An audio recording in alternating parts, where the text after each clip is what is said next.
it is Friday and tonight at our home it's going to be pizza night, but we don't order out.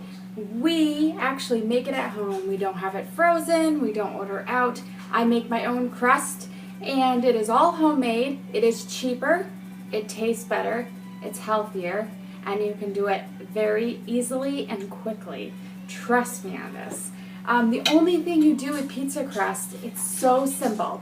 This is for this makes about 2 thin crust pizzas, but you're gonna put into a bowl, you're gonna put a cup of warm water, and you're gonna add 1 active dry yeast packet to that, so you'll just drizzle it over your warm water, and on top of that, you're gonna put a teaspoon of sugar. And that's just going to help the yeast activate and also bring some sweetness to your crust. So you're going to let that sit, you're going to let it froth up, and you're going to let it rise. And as soon as the yeast is activated, you're going to add to that a teaspoon of salt, 2 tablespoons of oil, and you're going to add in any seasonings that you want. I add in a half a teaspoon of Italian seasoning and half a teaspoon of my garlic salt. And that just adds flavor to the crust. I like to put the flavoring inside the crust as well as on top of my pizza. And for the flour, you're going to add 2.5 cups of flour. You're going to mix all that together, just kind of stir it up, or if you have a mixer at home, you can use that as well. I just use a spoon, and then I actually knead it with my hands. So once it's getting to a ball form, I just knead it a little bit. You don't need to do it a lot. Just knead your dough until it gets into a nice ball, and then you're just going to put it in any type of bowl like this.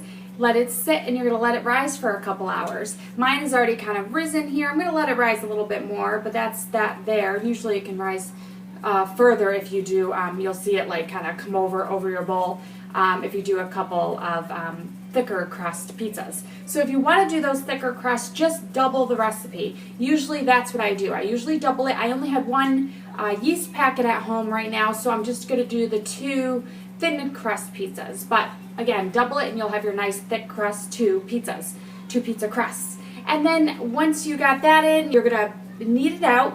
So knead it on the table, you're going to cut it in half, and you're going to make your 2 pizza crusts. So then you're just going to roll it out with your rolling pin and form it into your pie pan. So after you form the dough on your pie pan, then you're going to just drizzle, I usually do this, you drizzle some extra virgin olive oil on top, along with some salt or any seasonings that you want, some more garlic salt, pepper, Italian seasonings, whatever you'd like on your crust. And then you put your cheese and whatever toppings you like, or without cheese, whatever you prefer at home.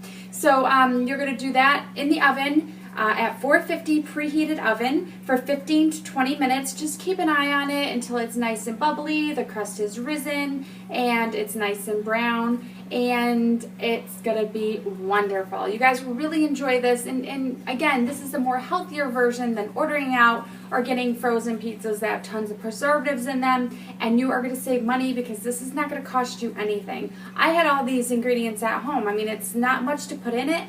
As long as you have some flour, you got some yeast, and yeast packets cost like $1. Do it at home. You'll have a nice fresh pizza for your family.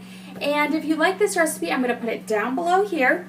And it's just off the website, allrecipes.com, and you'll see that recipe there also. But again, I'll link it below for you guys. So I really hope you enjoy your weekend, and I'll talk to you soon. Bye.